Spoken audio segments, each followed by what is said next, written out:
Adi é um rapaz comum de 16 anos na China moderna, que gosta de ficar sozinho e acha que é muito profundo por deitar-se sob uma árvore enquanto escuta Radiohead. Em suas próprias palavras, ele não se importa muito em tirar boas notas ou ter namoradas, e está contente em viver sua vida rotineira e monótona de comer, dormir e ir para a escola todos os dias. Para manter sua persona emo intacta, ele afirma que não tem sonhos, mas secretamente aprecia a alegria de cozinhar refeições do zero.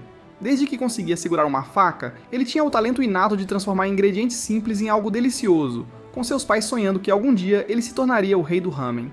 Um dia, ele prepara a tigela perfeita de ramen para si mesmo e está ansioso para comê-la. No entanto, uma bela garota com longos cabelos rosa esvoaçantes surge de repente de um portal atrás dele. Chocado por ter uma mulher em sua casa pela primeira vez, ele deixa cair sua tigela de ramen. A garota imediatamente se transforma em uma versão fofa e miniatura de si mesma, e pega a tigela antes que ela atinja o chão. Ela suga todos os noodles antes que ele possa dizer: "Quem diabos é você?"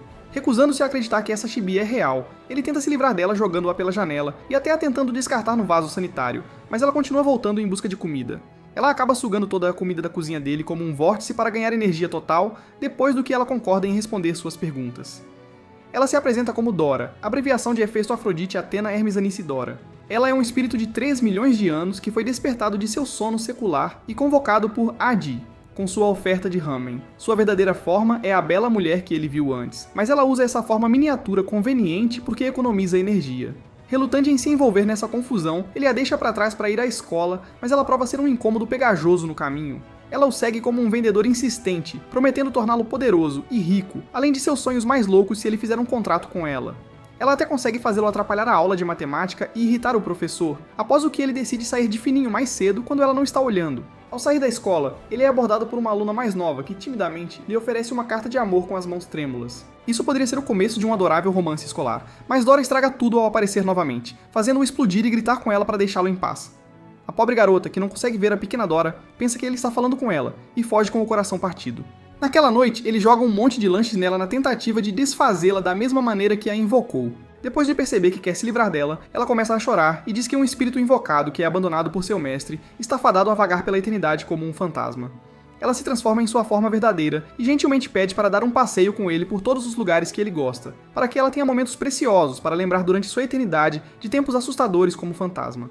Enquanto caminham, ela segura a mão dele para mostrar o mundo como ela o vê. Ele vê algumas pessoas brilhando com uma certa aura enquanto apreciam o que estão fazendo, como um vendedor ambulante que está vendendo comida de dar água na boca e um velho que atrai pombos em bando. Ela explica que tudo, vivo e não vivo, tem um espírito e que todos têm o potencial de invocar certos tipos. No entanto, apenas alguns compreendem a verdadeira natureza deste mundo e dominam o poder de invocação, sendo chamados de invocadores. Eles têm o poder de fazer coisas além da imaginação e moldaram a história ao desempenharem papéis integrais. Ela segura o braço dele e demonstra seu poder arrancando uma árvore enquanto diz que eles podem destruir o mundo ou consertá-lo se Fá se tornar um invocador.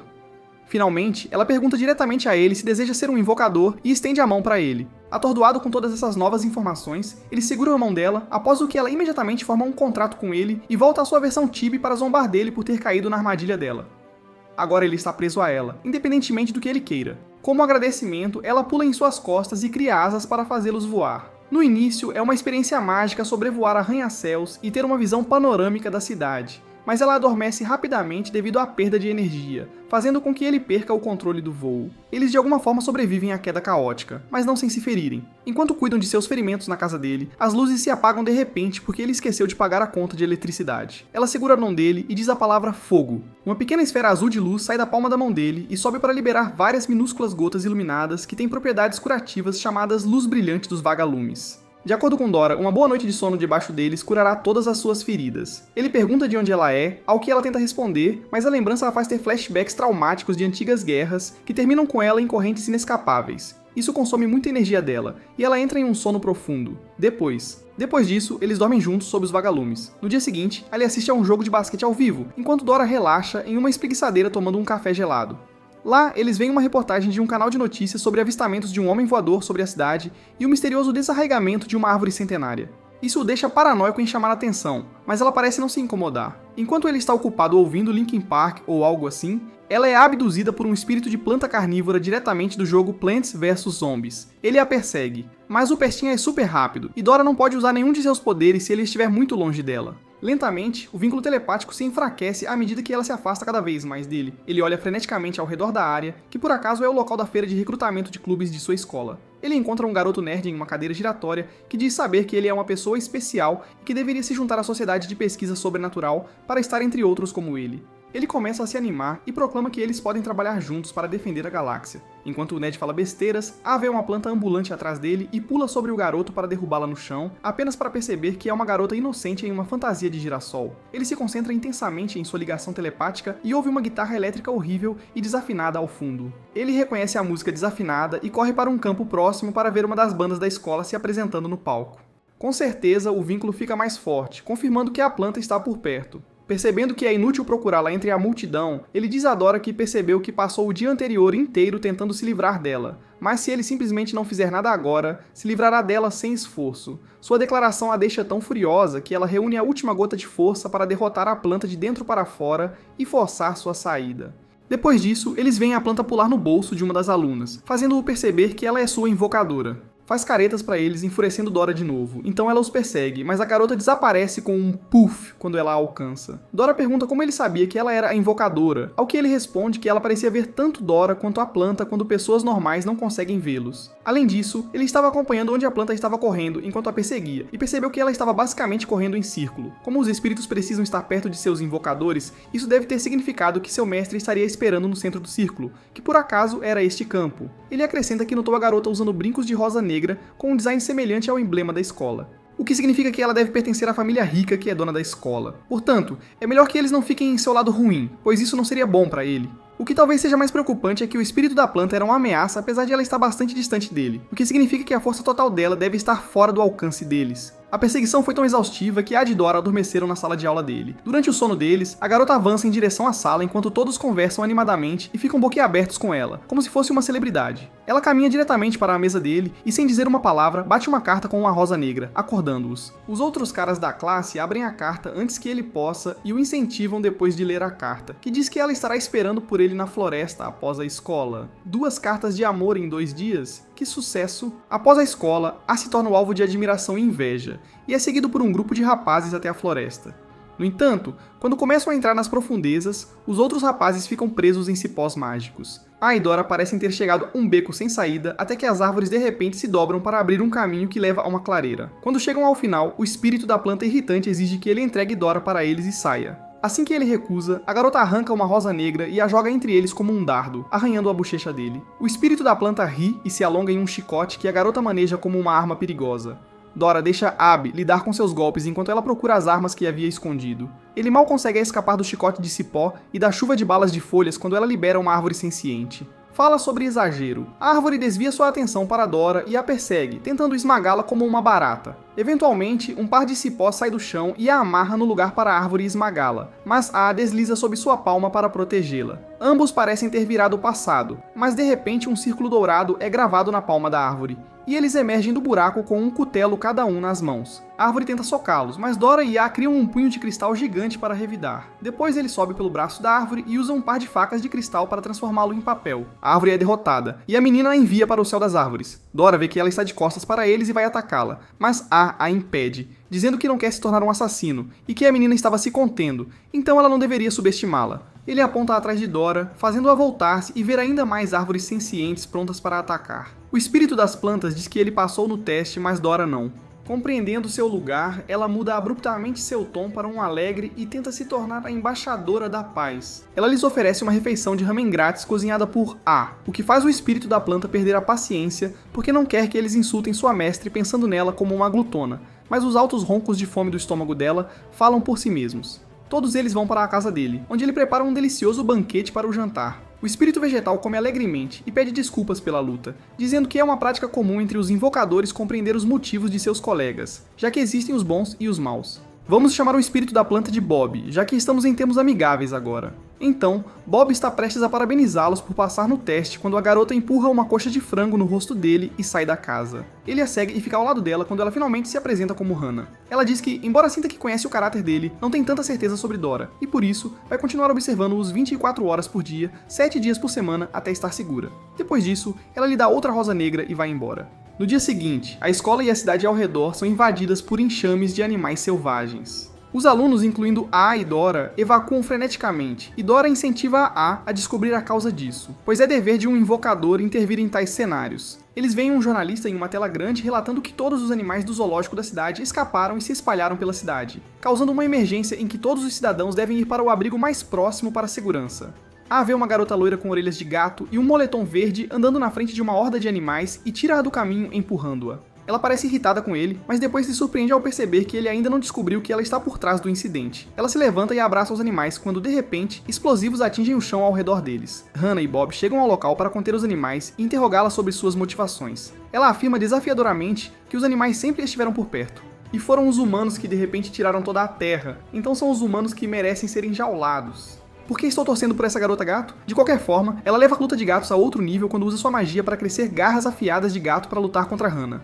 Ela desvia do chicote de cipó da Hannah com a habilidade de um leopardo furtivo, mas uma de suas pernas acaba sendo capturada, após o que Hannah lança contra os edifícios. Ela emerge dos escombros ainda mais irritada e corre em direção a ela de 4, usando olhos de águia para se desviar de seu chicote e usa a velocidade de um leaper para ganhar impulso e saltar alto no ar e se transformar em um poderoso urso. Hannah recorre a armas pesadas ao invocar uma árvore senciente para enfrentar o urso. A princípio parecem estar igualmente equilibradas, mas Hannah tira outro truque da manga ao usar Bob para fazer o árvore crescer mais 2 braços. A árvore enche o urso de socos no meio do corpo, lançando-o em direção a Akshka e Dora, que escolheram assistir e fazer comentários perspicazes.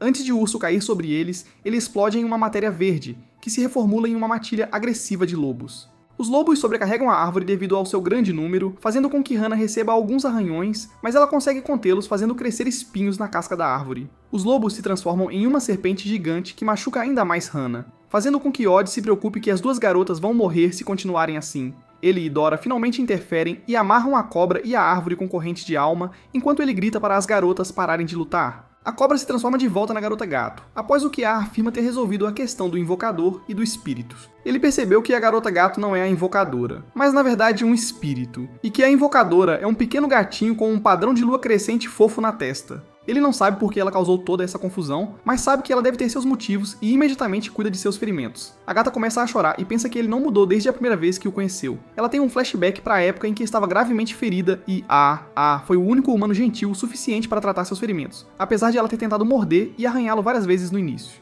Depois disso, ele deu a ela o nome de Mal. Muito criativo, eu sei. Uma discussão começa por causa do gato, com Hannah e Bob exigindo que entreguem o gato, enquanto A e Dora se recusam, dizendo que o perigo foi contido e o invocador foi subjugado, não havendo motivo para ir atrás do Neco fofo. Bob tenta insistir, mas Hannah afirma severamente que A está fazendo amigos e inimigos errados, e se afasta. A leva Miau de volta para casa para descansar quando o espírito da garota gato aparece e conta a eles como todo animal tem o potencial de se tornar um invocador, e o melhor invocador que ela conhece é seu irmão. No entanto, a última vez que viu seu irmão foi quando ele a deixou para ir buscar leite, assim como o pai dela fez. Desde então, ela tem seguido seus rastros, o que a levou a esta cidade. Quando chegou aqui, ela havia perdido seus poderes de invocação por causa de todos os seus ferimentos, mas Kinea a ajudou a se recuperar. Depois de voltar à sua saúde plena, ela criou essa grande cena como uma maneira de atrair seu irmão, já que parece que ele está evitando-a. Abby acaricia a cabeça dela e a tranquiliza dizendo que vai cuidar dela até que se recupere desta vez também, e que seu irmão voltará para ela eventualmente. No dia seguinte, A basicamente é influenciado por um grupo de homens carecas e de rosto cinza que vieram escoltá-lo à força, junto com Dora e Miau, até a residência do mestre deles para jantar.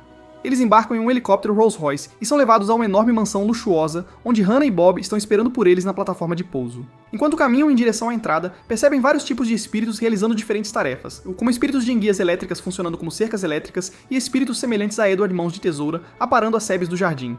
Para seu espanto, Bob aponta que todos esses espíritos são controlados por um único invocador, o mestre desta mansão. Assim que entram no grande saguão com escadarias gêmeas, ficam impressionados por uma grande estátua de mármore de uma mulher angelical. Bob explica que é uma estátua da primeira líder dos Vigias, e é considerada uma deusa. Eles sobem as escadas quando Odd sente uma sensação de formigamento, e tem a estranha impressão de que a estátua está olhando para ele.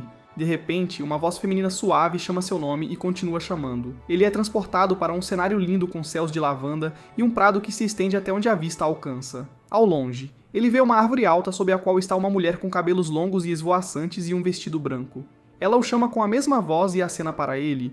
Ele estende a mão como se quisesse ir até ela, mas Dora o traz de volta à realidade. Eles entram em uma sala onde um homem idoso com cabelos brancos como neve e uma bengala está em frente a uma janela. Ele se vira para cumprimentá-los e se apresenta como Harlan, o chefe da família Rosa Negra.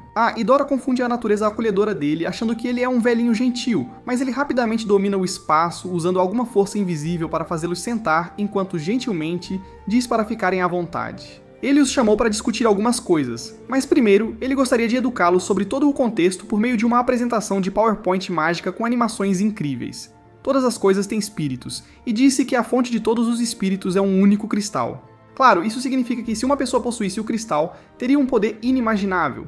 Desde os tempos antigos, os invocadores se dividiram em dois grupos, os observadores e os destruidores. Os observadores adotam a filosofia de que a natureza entende o que é melhor e deixam que siga seu curso enquanto protegem o equilíbrio do mundo. Por outro lado, os destruidores buscam dominar o mundo e tomar todos os poderes de invocação por qualquer meio necessário, incluindo o homicídio. Todos os invocadores devem escolher a causa pela qual lutarão. Finalmente, ele pergunta diretamente a Yor de que lado ele quer estar. Ele não parece levar sua pergunta muito a sério, então Harlan menciona sua história pessoal. Ele revela que sabe que os pais de Yor o abandonaram quando ele tinha 5 anos sem deixar vestígios. Ele foi criado por pais adotivos até ter idade suficiente para viver sozinho. Ele na verdade tem cabelo loiro, mas o mantém escondido tingindo-o regularmente de preto. Ele tem 2 empregos de meio período para pagar as contas, mas ainda assim consegue ser um aluno exemplar. Então, mesmo que ele finja não se importar com o futuro, está trabalhando mais do que seus colegas para garantir um bom. Ele pergunta se ele já considerou a possibilidade de que o desaparecimento de seus pais e a invocação de Dora possam estar conectados. Dora não acredita neste velho no início, mas após olhar uma foto de família na carteira de Oz, ela vê Kitty Ham com cabelo loiro ao lado de sua mãe e pai loiros, cujo rosto foi arrancado da foto. Harlan também revela que sabe que Mal está procurando por seu irmão, mas desde o desaparecimento dele, ele se tornou um dos criminosos mais procurados no mundo, atuando como um dos temíveis assassinos do Destruidor. Este assunto acaba por ser pesado demais para os convidados, então Harlan concede-lhes uma estadia na mansão Black Rose por alguns dias para pensarem com clareza e tomarem uma decisão. Finalmente, o jantar é servido. No entanto, antes mesmo de começarem a comer, são invadidos por um destruidor. Harlan imediatamente entra em ação, e a luta destrói a maior parte da mansão. Ele diz aos outros para evacuarem, mas eles não conseguem ir muito longe antes de serem atacados por outro destruidor armado. Miyama percebe seu irmão à distância e se transforma em sua forma espiritual para falar com ele, mas ele não diz uma palavra e a ataca. Que vê isso, corre furiosamente em direção a ele com a ajuda dos poderes de Dora. Ainda assim, ele é nocauteado por um feitiço de outro destruidor, que o faz alucinar de volta no campo, desta vez mais perto da árvore, e sua mãe chama por ele e o abraça por trás. Dora chega até ele e tenta desesperadamente acordá-lo. Enquanto isso, Hannah enfrenta a garota armada com uma de suas árvores sencientes, mas a mulher tem um par de heelys a jato de edição limitada para se levantar do chão. Outro destruidor emerge do solo e ataca a árvore por trás, ferindo gravemente Hannah e Bob. O destruidor aparece atrás dela e corta sua garganta. Por sorte, Harlan imediatamente ouve os gritos de Bob e a cura antes que haja muita perda de sangue. No entanto, ele é emboscado por 3 destruidores de uma vez e o fanático das armas faz um buraco na cabeça dele. Ele vê uma visão da doce jovem Hannah lhe dando uma flor, o que lhe dá a vontade de liberar seu espírito com força total. Ele lança um feitiço tão poderoso que forma crateras ao longo de toda a sua extensão. Infelizmente, os destruidores conseguem evadi-lo, e o líder o enfrenta diretamente com seu espírito semelhante a um ceifador. O ceifador emerge vitorioso, e Harlan cai morto. O líder absorve sua energia espiritual e diz aos seus seguidores para pouparem os outros, porque serão úteis depois. Num instante, eles desaparecem, deixando para trás a outrora bela mansão Black Rose em completa ruína. No dia seguinte, A e os outros se recuperam em sua casa. A aniquilação da mansão Rosa Negra e o desaparecimento da família são manchetes em todo o país. Bob trabalha incansavelmente para curar Hannah, que não despertou desde o ferimento letal. Dora é a única animada para derrubar os destruidores imediatamente, mas Op aponta que eles não têm chance de derrotá-los se os enfrentarem de frente com os níveis de poder atuais. Em vez disso, devem dedicar algum tempo para reunir informações e pensar em um bom plano. Ele mostra a eles um vídeo postado online da batalha entre Harlan e os destruidores, que alguém transmitiu na íntegra através de câmeras de satélite. Ele investigou a conta que carregou o vídeo e descobriu que seu nome é Stan. O feed dela está cheio de artigos e atualizações relacionados a invocadores. Ela tem até um quadrinho chamado O Mais Invocador. O retrato dos invocadores parece muito preciso, então ela deve ser uma também. Como uma observadora no céu, ela deve saber mais do que eles, e pode ser a melhor pista para descobrir mais sobre os destruidores. A acha que eles devem encontrá-la no evento de autógrafos acontecendo naquele dia. Ninguém aparece no evento, fazendo-a sentir-se um fracasso. A coloca uma máscara e se aproxima diretamente do stand dela, fingindo ser um fã, enquanto Dora e Meow ficam de olho, flanqueando-a de ambos os lados. Todos os seus esforços para serem espiões acabam falhando, porque ela chama Abby pelo nome e manda Dora e Meow saírem de seus esconderijos. Ela revela que tem estado de olho neles nos últimos dias, e prova que seu conhecimento é vasto, e não se limita apenas aos invocadores. O segredo para a obtenção de informações é o celular dela, que tem acesso a todas as câmeras civis, câmeras da polícia e transmissões via satélite, além de poder emitir uma onda sonar que escaneia qualquer coisa dentro de um raio de 300 metros. De repente, uma explosão acontece perigosamente perto deles, e o telefone dela emite um alarme alertando sobre a presença de 4 ameaças carregando armas desconhecidas e indo diretamente em direção a eles. Ela começa a correr e os outros a seguem. No entanto, os perseguidores são como os projéteis do Mario Kart, e a única maneira de escapar deles é saltar do viaduto. Eles caem em um carro sem motorista, que ela pilota com seu telefone para pegá-los quando pulam. Os espíritos mecânicos logo os alcançam e disparam contra eles. Como Mo Summoner diz, eles são capangas da Senhora das Armas, mas são espíritos de qualidade inferior que são fáceis de derrotar. Contudo, parece que ela subestimou suas habilidades de combate e intelectuais, porque suas balas atingem os pneus do carro. Dora e Mew tentam lutar contra eles, mas eles são rápidos demais para serem atingidos. Stan destrói um dos espíritos mecânicos, mas 3 a mais vêm e os atacam de uma vez. A mantém a fortaleza criando um escudo forte, mas rachaduras logo começam a aparecer. Além das metralhadoras, eles pegam seus explosivos e disparam mísseis na estrada à frente, criando um grande buraco no viaduto. O carro não consegue fazer o salto, e Dora cria asas de cristal, mas elas são pesadas demais para ela carregá-las. Eles são cercados pelos robôs assim que tocam o chão, mas Stan convoca um caminhão para atropelá-los. Isso não afeta muito, então ela cria um robô gigante como nos Transformers e transforma seu telefone em um console de jogos para controlá-lo.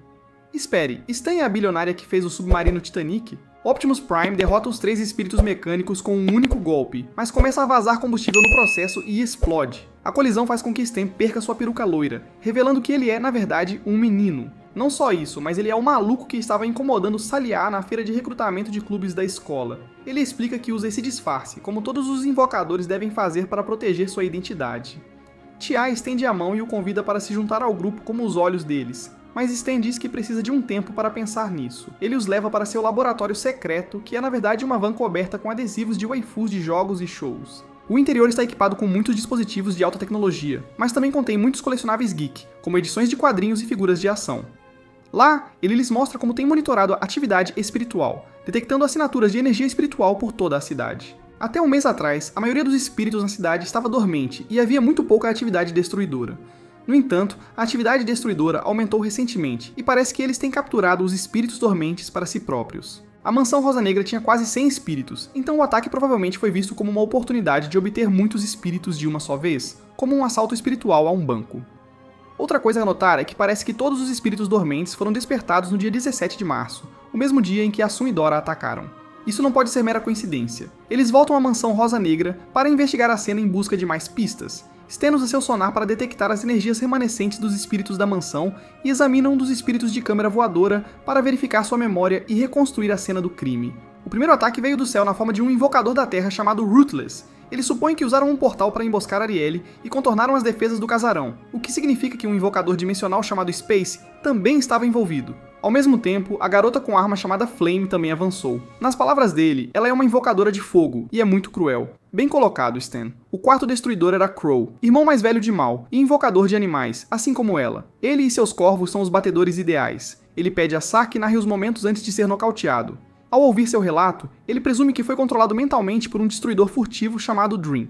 O sexto destruidor era como o assassino perfeito, emergindo das sombras para cortar a garganta de Hannah. O nome de código dela é Sombra, e ela é uma invocadora de ilusões. Finalmente, o sétimo destruidor que deu o golpe final em Harlan é conhecido como Coração, e é o líder do grupo. Ele pode absorver espíritos e almas das pessoas como o ceifador. Eles deslizam até o fundo da cratera que o invocador dimensional provavelmente fez para investigar mais. O sonar de Stan revela que havia um museu contendo milhares de espíritos trancados com segurança pelos vigias, mas agora caíram diretamente nas mãos dos destruidores. Aí encontra um fragmento de aparência estranha entre os escombros, que Stan analisa para descobrir que era parte do corpo de pedra de Ruthless. O mouse fareja e detecta o cheiro peculiar de lírio da aranha vermelha por toda a parte. Aponta que é uma flor rara que só cresce em um lugar específico nos arredores da cidade. Stan localiza o lugar na Floresta de Pedra, a 300 km da cidade, onde uma forte flutuação de energia espiritual foi detectada 5 horas atrás. Apesar da hesitação de eles decidem ir e enfrentar seu primeiro destruidor. No caminho, compartilham seus passados. Diz que seu pai saiu quando ele tinha 5 anos de idade, e alguns meses depois, sua mãe o seguiu. Desde então, ele foi criado por parentes distantes até ser suficientemente velho para viver por conta própria. Desde então, ele viveu uma vida bastante normal até Dora aparecer sozinha. Dora confessa que não consegue se lembrar de quase nada e tudo o que sabe é que estava sozinha no começo, e viveu a vida de uma vagabunda. Enquanto vagava, muitas coisas aconteceram e ela conheceu muitas pessoas. No entanto, se ela tentasse lembrar dos detalhes, sua cabeça começa a doer. Stan faz uma varredura completa do corpo dela e mostra que suas memórias foram deliberadamente seladas por alguém. Quando eles chegam à Floresta de Pedra, encontram os esqueletos de casas e lojas que antes faziam parte de uma aldeia. Stan explica que tudo foi destruído sob circunstâncias misteriosas há 10 anos. Mais adiante na floresta, eles se deparam com um campo carmesim de flores de lírios-aranha vermelhos, no meio do qual há uma casa. Eles se escondem entre as flores e observam enquanto um homem sai da casa e começa a arar a terra. Stan nota que não há flutuações espirituais nele, indicando que ele é apenas um fazendeiro normal. Eles continuam a vigiar enquanto o homem faz outras atividades normais, até que Dora revela sua posição após ser assustada por um rato. O fazendeiro começa a acenar para eles, então A e Dora se aproximam dele. A explica que ele e seus colegas de classe estão fazendo trabalho de campo na área para um projeto escolar e que ele veio comprar um pouco de comida para eles. O fazendeiro serve generosamente chá para ele e lhe dá uma grande caixa cheia de refeições embaladas. Ele compartilha que viveu sozinho por quase uma dúzia de anos e está feliz em ver rostos novos finalmente. Um vento começa a soprar, espalhando pétalas de lírios vermelhos por toda parte. Ele diz que foi ele quem cultivou todas essas flores nos últimos 10 anos como uma forma de continuar o desejo eterno do seu primeiro amor da aldeia árida, que queria transformar o deserto pedregoso em um paraíso carmesim. Os ventos ficam mais fortes e transformam-se em uma tempestade completa. O mar de flores é invadido por tornados que destroem os lírios, levando o homem à loucura. Ele se transforma em Ruthless, o evocador da terra destruidor. Sua pele é muito grossa para as garras de Meow ou para as facas de Dora, então Dora pede a Meow e Stan para ganhar tempo para que ela e A possam usar um de seus truques. Meow inicialmente tem a vantagem devido à sua velocidade, mas ele a agarra uma vez e a joga de costas, incapacitando-a. Estamos a projeções holográficas para confundir Ruthless sobre sua posição e narra seu passado. Ele revela que o verdadeiro nome de Ruthless é Módio, e ele tem 26 anos. Ele sofre de um trauma severo no cérebro, causando uma personalidade dividida e outras doenças mentais. Ruthless ruge, enviando fortes ondas sonoras que removem os canteiros de flores para revelar inúmeros esqueletos embaixo. Isso explica a causa do desaparecimento da vila. Desta vez, Dora termina de carregar suas memórias no Aoi, incluindo a técnica e as características de todas as suas armas. Com seu conhecimento recém-adquirido, ele investe contra Ruthless com uma lança, seguido por um golpe de espada, uma adaga no peito e um martelo para jogá-lo no chão. O martelo acerta seu núcleo, fazendo a armadura de pedra de Ruthless se despedaçar e revelar Manu atordoado por baixo. Ele implora que não o matem, afirmando que as coisas vão piorar muito depois disso. Ele diz que foi possuído por espíritos malignos parasitas antes mesmo de nascer, fazendo com que sua mãe morresse ao dar à luz. Seu pai também morreu alguns anos depois porque não conseguia suportar a tristeza. Ele era conhecido como um monstro em sua aldeia e era insultado por outras crianças por causa de seu estranho braço de pedra. Ele frequentemente perdia o controle sobre seu corpo, cometendo violência contra seus agressores. Logo, ele foi totalmente ostracizado pela aldeia, e os moradores realizaram um julgamento para decidir que o espancariam e o amarrariam nas montanhas para morrer. No entanto, um dia, uma garota bondosa chamada Arwa se aproximou dele e lhe deu comida dia após dia. Ela sempre sonhou em cultivar flores, mas falhava repetidamente por causa dos solos inférteis e do sol implacável. Ela nunca perdeu a esperança em seu sonho de transformar o lugar em um mar de flores. Uma vez ele pediu a ela que lhe desse uma semente de flor, da qual ele conseguiu fazer crescer um lírio-aranha branco em seu braço de pedra. Passaram anos de felicidade juntos, mas as coisas pioraram na aldeia de pedra. Os moradores direcionaram sua raiva para Muto, convencidos de que ele era a maldição que estava causando toda essa desgraça, e decidiram matá-lo de uma vez por todas. Ahu tentou resistir, mas já não confiavam mais nela, e espancaram os dois. Um dos aldeões golpeou-os com sua foice, apunhalando-a nas costas. Vendo isso, ele liberou o parasita e a fúria que fervia dentro dele por anos, destruindo toda a aldeia. O lírio-aranha branco que crescia em seu braço transformou-se em um vermelho, e ele o colocou sobre o corpo frio de Oa. O solo, agora enriquecido com a carne dos aldeões, levou ao florescimento de lírios-aranha vermelhos como sangue. Ele diz que a única coisa que restringe o espírito parasítico são as correntes e o núcleo em seu corpo, que foram dados pelo líder dos destruidores sob a condição de que ele soltaria o espírito sempre que precisassem causar destruição. No entanto, o selo se rompe e o espírito parasita se solta e consome Modu completamente. Não importa o que tentem, eles não conseguem derrotá-lo. Milin fica gravemente ferida e o martelo de A quebra sem causar um arranhão. A lança em sua cabeça, perfurando completamente, mas ele simplesmente a retira e a joga fora como se fosse um palito de dente. Dora faz o seu melhor para invocar uma arma tão forte quanto possível para que A o derrote com um único golpe, mas mesmo isso se desfaz. O impacto faz A.O. cair fortemente no chão e ele perde a consciência. Dora corre até ele, desesperada para protegê-lo com sua vida. Seus gritos de súplica ressoam dentro de Muo, que se lembra de A.O. protegendo-o, mas o espírito ainda desfere um golpe forte. Enquanto isso, A vê-se transportado para um reino com um cristal no centro, acorrentado. Ao tocar uma das correntes, ela desaparece. Em seguida, ele toca no cristal, o que faz Dora ser cercada por um cristal. Dentro dele, ela ganha o poder de invocar uma chuva de 1000 espadas que finalmente prende o espírito. Ela emerge do cristal com grandes asas cristalinas, cabelo vermelho, olhos completamente negros e um par de chifres. Ela faz descer uma lâmina gigante dos céus, chamada o Julgamento do Céu, que obliterates completamente o espírito da Terra.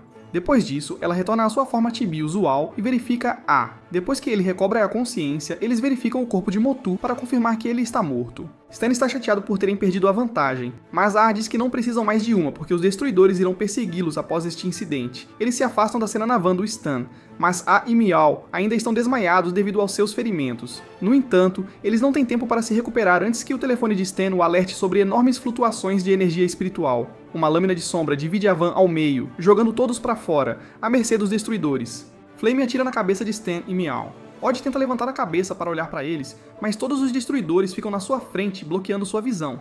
Ele nem consegue se levantar, então o ceifador o levanta e o lança para o céu, e Space lança um cortador espacial para o cortar. Seus olhos se fecham, a última coisa que ele vê é Dora olhando para ele com terror. Ele desperta em outra dimensão, onde vê múltiplos fragmentos de vidro flutuando no espaço. Um homem fortemente encapuzado e com capuz anda em sua direção e mostra a trágica sorte de seus companheiros em um dos fragmentos. Você adivinhou, todos estão mortos e Sr. Hat sugou todas as suas almas. Al quebra o caco de vidro em pedaços e grita em desespero que é culpa dele por não ter sido forte o suficiente para protegê-los. É nesse momento que o homem oferece voltar no tempo 3 minutos para lhe dar uma nova chance de salvá-los. Ele tira o capuz e Al imediatamente o reconhece como seu pai. Seu pai dá-lhes um tapinha nas costas de forma reconfortante e diz que está esperando por ele na fornalha dos demônios quando tudo isso terminar. Ak se encontra de volta na van, mas desta vez ele acorda e está em alta alerta. Ele conta tudo o que vai acontecer e o que eles devem fazer rapidamente. Quando os destruidores se teletransportam para a van e Shadow a curta, eles ficam chocados ao ver que não há ninguém lá.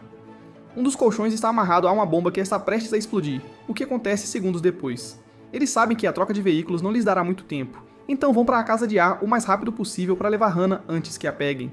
No entanto, ela já se foi quando eles chegam. Não há sinal de violência e A encontra uma carta e uma rosa negra deixadas por ela na cama. Stan alerta-os que os destruidores estão a apenas 2 km da casa, então eles fogem com o helicóptero de Hannah em modo furtivo. A abre a carta para ver mensagens deixadas por ela e Bob, que são essencialmente as mesmas. Eles estão esperando por A na fornalha demoníaca. Estão esperando reunir todo o elenco lá? Mal diz que, enquanto procurava pelo irmão, algumas pessoas disseram que ele tinha ido ao forno demoníaco. Stan sabe sobre isso e afirma que é uma antiga arena sagrada para invocadores, onde eles passam por provas para transitar de aprendiz a invocador pleno oficialmente. Ele está muito entusiasmado enquanto explica que há rumores antigos de que inúmeros tesouros misteriosos e inestimáveis estão escondidos nas profundezas da fornalha. Infelizmente, ele ainda não conseguiu ir porque não faz ideia de onde fica.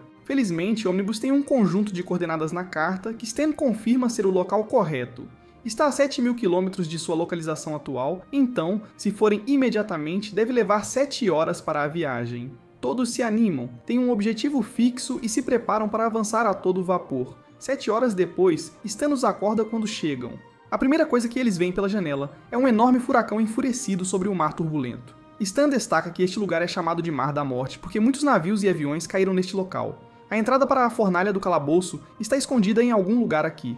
O helicóptero é violentamente sacudido pelos furacões até que, de repente, tudo fica calmo.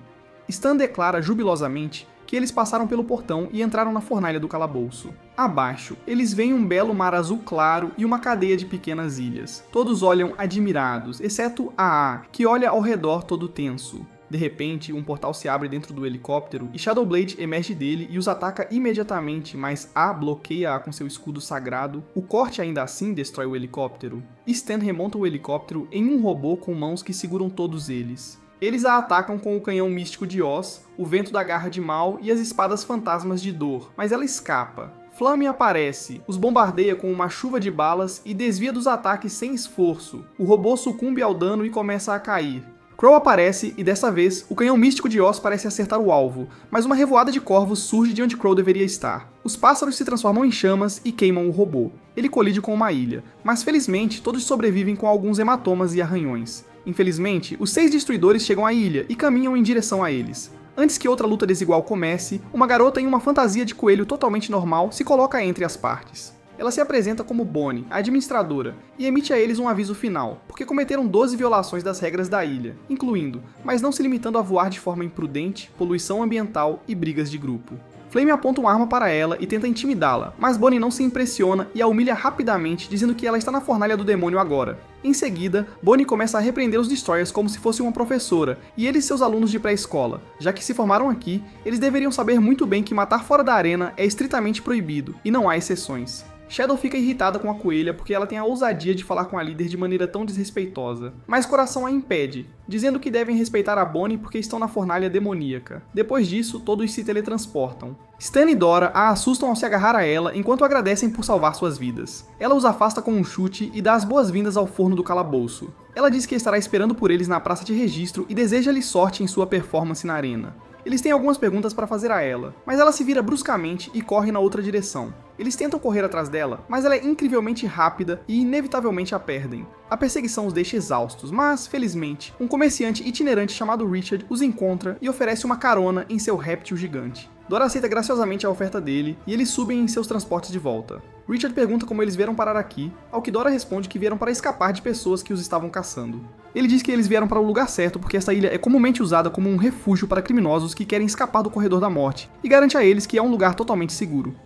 Ele explica que os observadores e destruidores estavam envolvidos em uma guerra interminável que custou muito a ambos os lados. Assim, para mitigar mais perdas, ambas as partes negociaram um cessar-fogo e criaram esta ilha, a Fornalha do Calabouço, como um lugar para resolver todas as questões pacificamente de acordo com suas regras. Pense nisso como uma mistura entre as Nações Unidas e as Olimpíadas. Não é de admirar que os destruidores simplesmente os deixem ir, porque qualquer um que quebre a paz na ilha faz inimigos dos dois lados. Richard os leva ao pub mais famoso da ilha e insiste para que experimentem a bebida secreta do dono. O barman pergunta se eles são novatos, ao que ele responde com uma piscadela suspeita. Tenho certeza de que esse cara só tem as melhores intenções. Cada um deles recebe uma garrafa de uma bebida verde neon, que eles bebem de uma só vez. Todos acham super saborosa e refrescante, e até percebem que todos os seus pequenos ferimentos cicatrizaram. Richard lhes diz que é a água de nascente medicinal subterrânea de primeira classe da ilha. Eles pedem outra rodada imediatamente. Richard sorri porque eles caíram direto em seus planos, pois essa bebida é altamente viciante. 75 anos depois. Eles bebem até que fisicamente não aguentam mais, e a conta chega a impressionantes $230 mil forno. Richard, um verdadeiro cavalheiro, oferece-se para pagar por eles desta vez. Eles visitam Furnace Town, uma cidade animada com inúmeros mercados, restaurantes, hotéis e residências. Menos glamouroso é o fato de que também é chamada de Cidade dos Perdedores, porque apenas aqueles que perderam na arena vivem aqui. Eles veem um vendedor anunciando que sua loja tem as melhores roupas da cidade, fazendo-a perceber que realmente precisam substituir as suas roupas rasgadas. Richard aponta que tudo o que encontrarão aqui é de baixa qualidade e afirma que todas as coisas boas estão no mercado negro. No entanto, ele ainda os deixa explorar o lugar. Logo de cara, eles ficam impressionados com a grande variedade de roupas e escolhem itens caros. O lojista também pergunta a Richard se eles são novatos, ao que ele responde para trazer coisas boas. Ele generosamente cobre essa conta de $400 mil forno para eles também. Ele tenta distraí-los ainda mais, mas Zeri os lembra de que não vieram para fazer turismo. Richard ri e os leva diretamente para o salão de registro. Está situada no topo de uma colina alta, e só é acessível por uma longa escadaria. Ele deixa seu réptil para trás e eles sobem, admirando a beleza impressionante da fornalha demoníaca. São tomados por uma sensação de excitação errática ao chegarem à entrada da lendária arena onde o bem e o mal se encontram. Eles veem Bonnie novamente, que se dirige à multidão como a MC dos eventos daquele dia. Ela anima a multidão, lembrando-os de sua causa unificada para se tornarem invocadores plenamente formados, e finalmente declara aberta a inscrição do dia. 4 portas mágicas se abrem e Bonnie diz que os participantes podem entrar por qualquer uma delas para se inscrever no evento. O grupo Oz vai em direção à porta 1, mas são bloqueados por um espírito guardião que exige uma taxa de inscrição de 2 milhões. Todos eles ficam chocados com o valor, mas Stan caminha confiante até o guardião e faz seu pagamento, explicando que acabou de hackear várias contas de cartéis de drogas. O resto vai para a porta 2, onde descobrem que o critério de elegibilidade é beleza.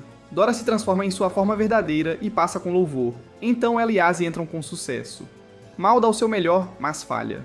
Sinto muito, Mal. Definitivamente eu te aprovo. Supremacia cultural. Ela vai para a porta 3, onde a condição para passar é força bruta. Movida pela recente rejeição, ela se transforma em um urso poderoso e supera o teste, garantindo a entrada. Richard os encontra do outro lado entrando pela porta 4, que é baseada na reputação. É uma via expressa para VIPs, celebridades e milionários, então ele deve ser uma pessoa importante também. Bonnie guia todos até uma plataforma e anuncia que estão oficialmente na Arena dos Fornos Demoníacos. Ela diz que tem 100 andares, sendo os primeiros 20 arenas de competição meticulosamente projetadas. A plataforma começa a descer andares quando eles encontram um grupo de competidores recorrentes que nem sequer passaram dos primeiros 5 níveis.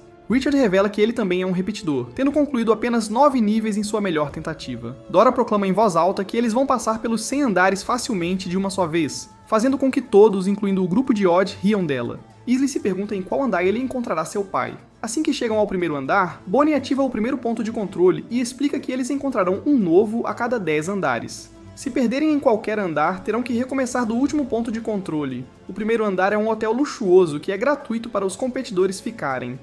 Ela diz para relaxarem e se divertirem até o desafio de eliminação amanhã e vai embora. Mal fareja o restaurante do hotel e todos correm para lá para se banquetear. No entanto, os veteranos como Richard ficam para trás porque sabem que os testes já começaram. Eles discutem como o chefe deste andar é o mestre das armadilhas mais bem classificado do mundo, que sente prazer em atormentar os concorrentes. Enquanto isso, Enquanto a AA e o grupo se divertem na piscina, eles percebem uma transmissão na TV do forno que anuncia Hannah e Bob como um dos MVPs da arena, pois ela é a primeira a chegar ao 11º andar nesta temporada. Todos a aplaudem e ficam motivados a alcançá-la. Os amadores tolos entram em seus quartos para uma boa noite de sono, mas todos os veteranos ficam no saguão. Com certeza, Al acorda no meio da noite e percebe que a parede atrás deles está armada com pontas e se aproximando deles. Não importa quais armas Dora jogue contra eles, as pontas e a porta não cedem. A janela também está selada, bem quando estão prestes a serem transformados em carne moída. A diz a ela para conjurar uma chave mestra como faz com suas armas, e eles escapam da sala. Miau também escapa, transformando-se em uma barata gigante e deslizando pela fresta sob a porta.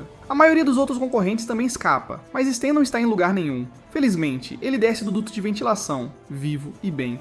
Um anúncio do chefe da rodada ecoa por todo o corredor, afirmando que não há regras nesta rodada, e que o único objetivo deles é sair do hotel com vida. Toda a área se transforma em uma grande e doentia armadilha para ratos. Enquanto correm, parte do chão à frente deles desaba em uma fossa de lava. Eles tentam escapar, mas todos caem no buraco. Dora pensa rapidamente e usa suas asas de cristal para salvar Stan, enquanto ele usa o jato nos sapatos para impulsionar-se para cima com Meow e outros agarrando-se a ele. A turma corre e evita armadilhas até chegar a uma porta com a placa saída principal, mas ficam confusos com todas as notas deixadas por concorrentes anteriores, que têm mensagens conflitantes sobre o que está além da porta. Nenhum deles consegue tomar uma decisão até que A respira fundo e chuta a porta abrindo-a completamente. Eles veem um grupo de concorrentes espalhados por uma grande sala e um homem com nariz de palhaço vermelho e óculos verdes no centro. O homem aplaude e revela ser o chefe do nível. Ele parabeniza todos os que chegaram por terem passado pelos desafios do primeiro andar e anuncia que apenas 30 passaram, 49 ficaram gravemente feridos e 13 morreram nesta rodada. Alguns dos competidores impetuosos se juntam para espancar o palhaço, mas ele os eletrocuta e os prende com blocos de pesos pesados. Em seguida, ele premia todos os vencedores com um baú de tesouro de madeira por terem passado o nível. A abre seu baú e encontra 3 fragmentos de cristal e um anel de açafrão. Miau Miau recebe $30 mil firmos e meia pedra de diamante bruto. E Richard, infelizmente, recebe um par de botas de segunda mão não combinadas. Stan abre seu baú e vê um monte de munição explosiva e fica confuso. O chefe grita de alegria e anuncia a revelação do prêmio máximo, pois é a chave para o segundo andar. Tendo um pressentimento sobre o que vai acontecer a seguir, O cria um escudo sagrado para protegê-los enquanto o chefe detona os explosivos, fazendo o chão abaixo deles desmoronar. Eles fazem uma descida caótica e acidentada para o segundo andar, onde são recebidos por um fantasma assustador. Não, espere, é apenas Bonnie. Ela se revela a chefe deste nível e que o desafio é uma corrida. Várias luzes do estádio se acendem para revelar uma enorme pista de corrida. Ela explica que os primeiros 15 concorrentes a cruzarem a linha de chegada após completar 20 voltas passarão para o próximo nível. Além disso, esta corrida será transmitida ao vivo na Funassi TV e comentada por ela mesma. Para ser honesto, todos vocês teriam perdido nesta rodada. Ospart está animado com esta rodada direta porque Meow tem toda a velocidade e agilidade de um guepardo e Dora tem suas asas de cristal. Stan assegura-lhes que também encontrará uma forma de superar isso. Mais uma vez, os veteranos olham de cima para os novatos porque também se prepararam para esta rodada, equipando-se com sapatos que têm motores e rodas. A corrida começa bem com Meow na liderança, mas outro invocador de animais está perto atrás, exibindo o poder de planar de um esquilo voador. Dora e Al estão em uma posição confortável também, enquanto voam com a ajuda das asas dela. No entanto, um azarão surge na forma de Stan em cima de um foguete, que ultrapassa todos os concorrentes num piscar de olhos. Ao passar por Meow, ele explica que conseguiu o míssil balístico do exército de um país que está realizando exercícios militares no oceano. deve ser a Coreia do Norte. Logo, os competidores mais rápidos acabam ultrapassando os mais lentos por muitas voltas. Avisa os outros para ficarem em alerta máximo, porque os que estão perdendo perceberam que não precisam ser rápidos, só precisam fazer o necessário para atrasar os outros. Um dos chamados veteranos fica ressentido e começa a atirar balas nos outros competidores. Ele atira em A e Dora também. E são balas especiais que o seguem até fazerem contato, então Dora volta para o cowboy para que ele experimente o próprio remédio ao ser atingido. Outro competidor libera uma névoa de gás venenoso altamente potente que imediatamente incapacita os competidores que passam por ela, causando falta de ar e espasmos musculares. Alguns até enlouquecem e caem na pista. Meow salta até o invocador de veneno e o ataca com uma cobra venenosa. Assim que ele é pego de surpresa, o esquilo voador usa seus poderes de vento para sugá-lo em um redemoinho. Outro invocador de 6 braços transforma a pista em uma corrida e corte ao balançar rapidamente suas espadas em quem se aproxima. Ele está prestes a matar 2 competidores que imploram por misericórdia em troca de sua rendição voluntária quando Stan interfere, redirecionando seu míssil em direção ao invocador. O espadachim simplesmente corta o míssil em múltiplas partes e aterrissa ileso. Stan está prestes a ser transformado em espetinho quando um dos seus escritores de mangá favoritos aparece e luta contra o invocador com suas palavras contundentes que se transformam em lâminas literais. No final, o espadachim é cortado em pedaços. Stan agradece seu herói e pede um autógrafo. Finalmente, a corrida chega ao fim porque há menos de 15 participantes ainda capazes de continuar. Tudo o que eles precisam fazer é cruzar a linha de chegada para vencer. O grupo de Odd ainda está animado, pois cada um deles está motivado a ganhar o primeiro prêmio. Mal acaba ganhando o primeiro prêmio com uma vantagem de meio segundo sobre Odd e Dora, os vencedores do segundo lugar. O terceiro lugar vai para Hiro, o famoso artista de mangá. Que homem multitalentoso. Os Destroyers foram proibidos pelo líder de participar na arena. Assista a tudo isso acontecer na Furnace TV. O desafio do terceiro andar é uma competição de culinária. Atravessa com um prato tão deliciosamente irresistível que os jurados pensam que estão em Food Wars. Mio pensa fora da caixa e prepara uma tigela requintada de frutas e vegetais frescos, o que anima os ânimos, e Stan faz a melhor sobremesa com a ajuda de um robô para fazer sorvete. O desafio do quarto andar é um desafio de karaokê que serve como um alívio das provas agitadas dos andares anteriores. Os participantes mais barulhentos ganham, que neste caso é um bebê chorando que derrota um guitarrista elétrico. Faz sentido. Enquanto os destruidores assistem a este espetáculo desconcertante, Flame fica tão irritada que dispara 3 balas na TV porque acha que eles estão tendo muita facilidade. Ao mesmo tempo, Heart, a líder deles, entra e eles tentam justificar o que estavam fazendo. No entanto, o líder entende a raiva deles ao ver seus inimigos se divertindo na arena da fornalha dos demônios, enquanto eles apenas podem ficar amuados. Além disso, ele percebe que Space, Flame e Shadow nunca participaram, então ele lhes concede permissão para participar por uma semana e fazer companhia à festa de A, desde que concordem em levar uma figura de aparência assustadora com olhos brilhantes envolta em uma camisa de força. Ele pede que digam a A, em seu nome, que trouxe um presente especial.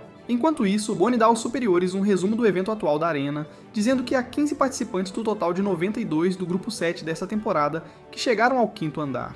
Ela acrescenta que todas as competições até agora resultaram na coleta de 30 mil toneladas de energia espiritual. Os superiores estão felizes em ouvir isso e decidem que é hora de iniciar o programa de sacrifício, ativando o portal de teletransporte que levará todos os competidores à fornalha demoníaca 100 andares abaixo. Bonnie entra em outra sala grandiosa, onde uma mulher gigante inconsciente, envolta em correntes, está suspensa no teto. Ela respeitosamente a chama de deusa Pandora, a fonte de todos os espíritos, e lhe apresenta alguma energia espiritual como oferenda. Ela diz ominosamente que se finalmente conseguirem despertá-la de seu sono profundo, tudo o que fizeram na fornalha demoníaca terá valido a pena. A história apenas começou. Bom, isso é tudo por hoje. Se gostou do vídeo, deixe o like e não se esqueça de se inscrever no canal para não perder vídeos saborosos como este. Até logo!